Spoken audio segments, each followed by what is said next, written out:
October is Sudden Cardiac Arrest Awareness Month, and it strikes people of all ages who seem healthy, even kids. Yeah, according to the American Heart Association, 23,000 kids suffer from the heart condition every year.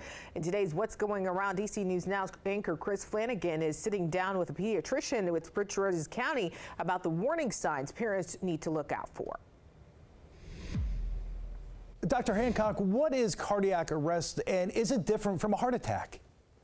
Chris, those are excellent questions. So a heart attack is when there's blockage of blood flow through the coronary blood vessels. Those are the arteries that give blood directly to the heart muscle. When there's a blockage, tissue dies, and then we end up having what's called a heart attack, where the muscle just starts to die, heart can't function. That can lead to sudden cardiac arrest, but having a heart attack isn't a requirement for sudden cardiac arrest. Sudden cardiac arrest is simply an abnormal electrical impulse in the heart that affects the heart's ability to beat. You might see a young, healthy athlete, appears to be healthy, who suffers from sudden cardiac arrest. What are some warning signs? The first is looking at personal history, right? Does this student athlete have a history of significant exertion when they exercise outside of their norm? Have they ever felt lightheaded or passed out on the field?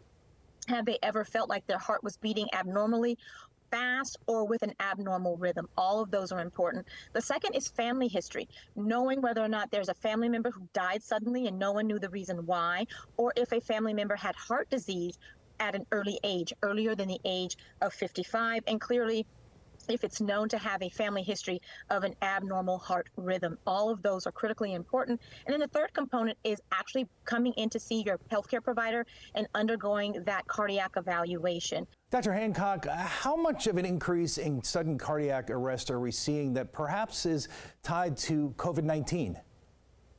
The link between COVID-19 and sudden cardiac arrest is real. We know that with COVID-19, it inflames heart muscle, leading to things like myocarditis. When you have inflammation of the heart muscle, which is what myocarditis means, that can impact the electrical impulse that's sent through the heart muscle to keep it beating strong and keeping ourselves healthy, right?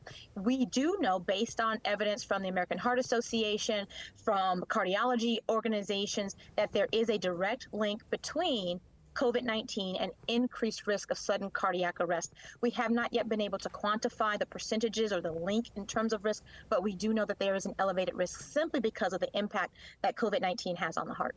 Dr. Hancock, terrific information as always. Thank you very much for joining us. We appreciate it. Thanks for having me.